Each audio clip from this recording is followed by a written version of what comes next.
Hello students, in the last session we introduced ourselves to integration and also discussed about the integration as reverse process of differentiation. Today we shall study about the various methods of integration.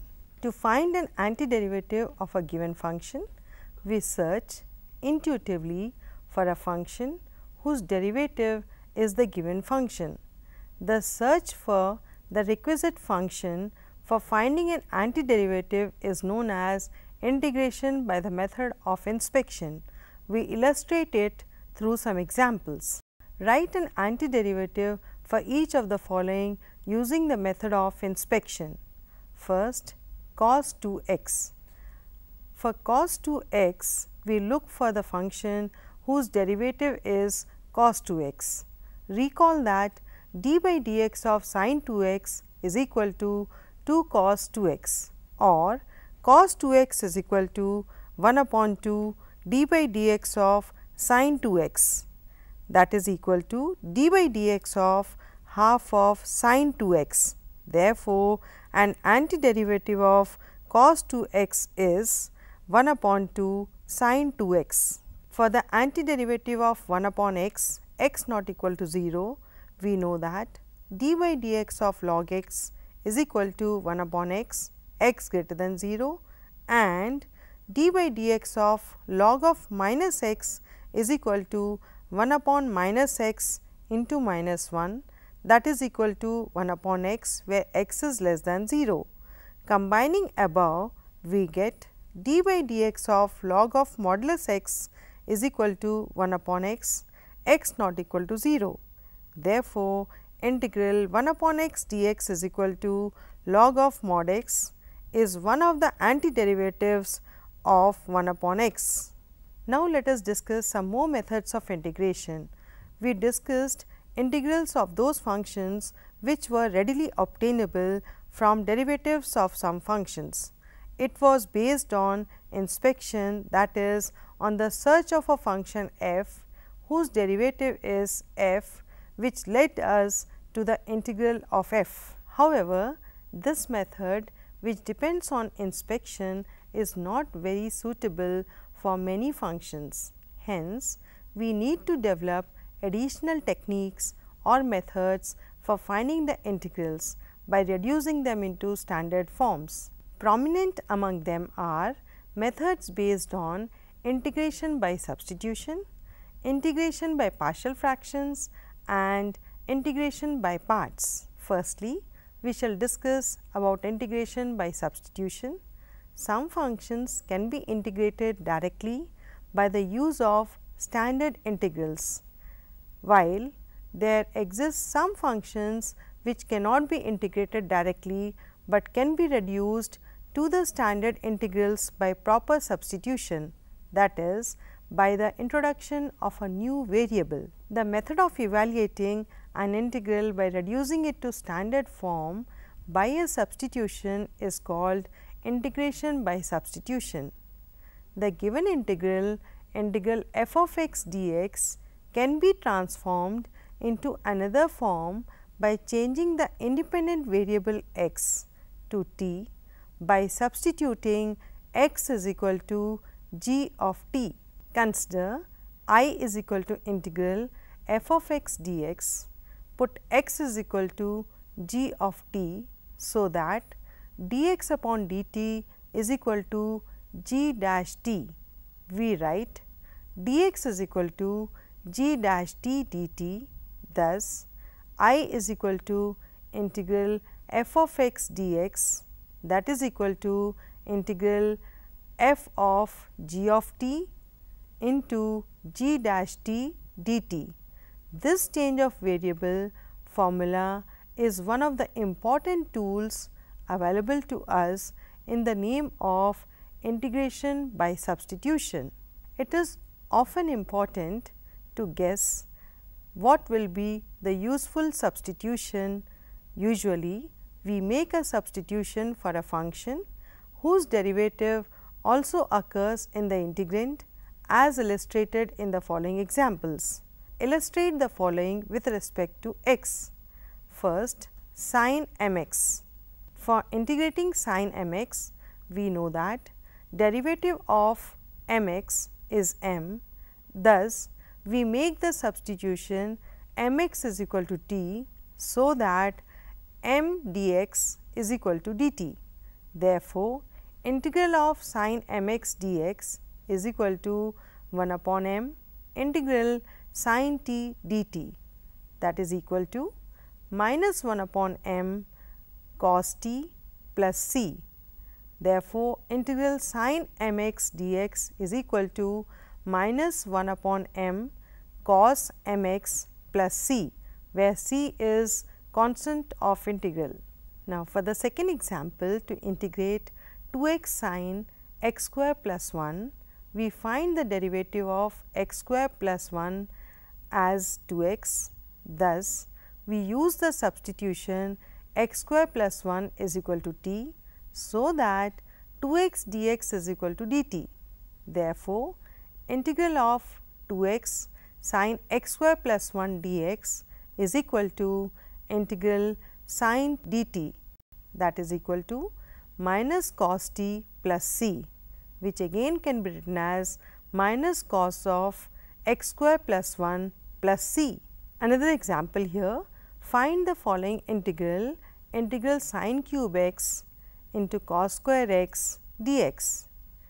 We have integral of sin cube x into cos square x dx, which we can write as integral of sin square x into cos square x into sin x dx.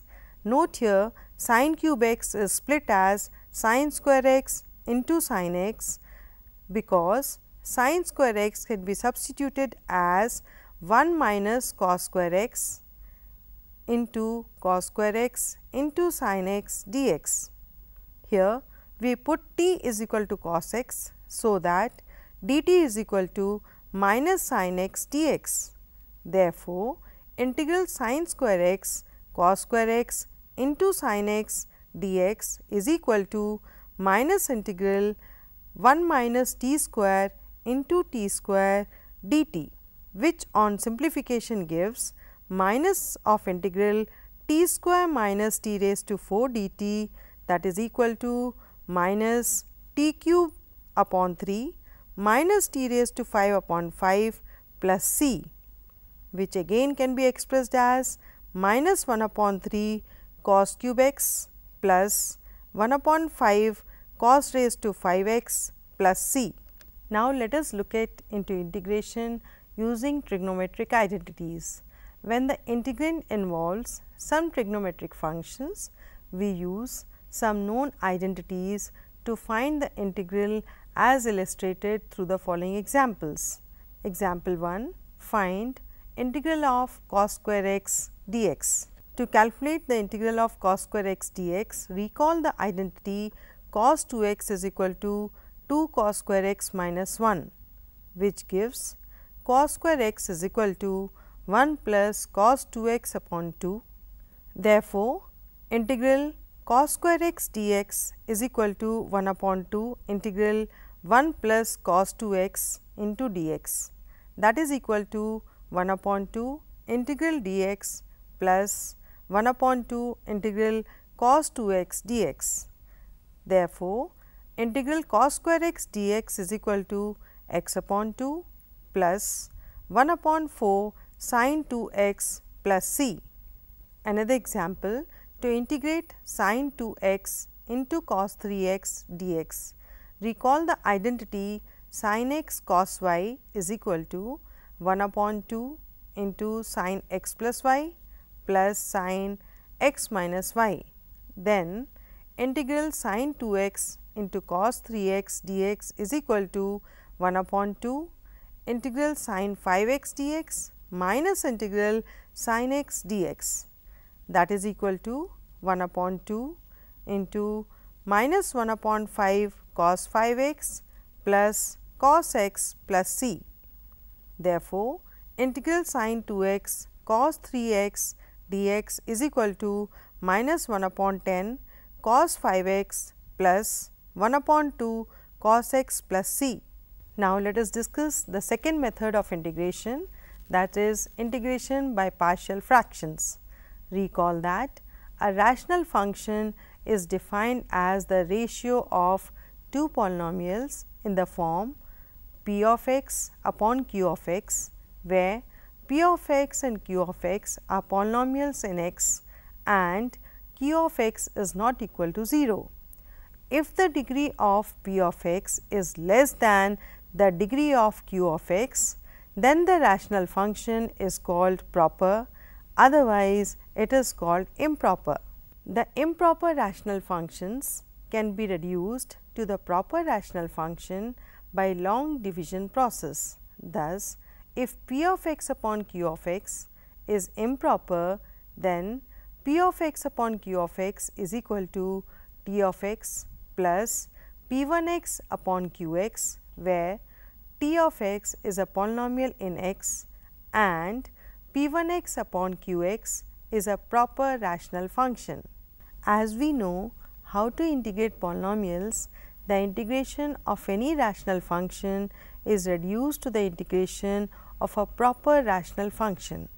The rational functions which we shall consider here for integration purposes will be those whose denominator can be factorized into linear and quadratic factors. Assume that we want to evaluate integral p of x upon q of x dx, where p of x upon q of x is proper rational function. It is always possible to write the integrand as a sum of simple rational function by a method called partial fraction decomposition. After this, the integration can be carried out easily using the already known methods. First, factorize the denominator of the proper rational algebraic fraction into real factors which may be of the following four types. Firstly, linear non-repeated, second linear repeated, third quadratic non-repeated and fourth quadratic repeated. The following table indicates the types of simpler partial fractions that are to be associated with various kinds of rational functions. Here we have a form of rational functions and their corresponding form of partial fractions. First one, p of x plus q upon x minus a into x minus b, where a is not equal to b, can be expressed as a upon x minus a plus b upon x minus b. Second, p of x plus q upon x minus a whole square can be written as a upon x minus a plus b upon x minus a whole square. Third, p x square plus q x plus r upon x minus a into x minus b into x minus c can be written as a upon x minus a plus b upon x minus b plus c upon x minus c. Fourth, p x square plus q x plus r upon x minus a whole square into x minus b can be expressed as a upon x minus a plus b upon x minus a whole square plus c upon x minus b. Fifth, p x square plus q x plus r upon x minus a into x square plus b x plus c can be expressed as a upon x minus a plus b x plus c upon x square plus b x plus c, where x square plus b x plus c cannot be factorized further and a, b and c are real numbers. So, students, today we discussed about various methods of integration, namely substitution and integration by partial fractions. In the next session, we shall solve some interesting examples with the help of integration by partial fractions. Thank you.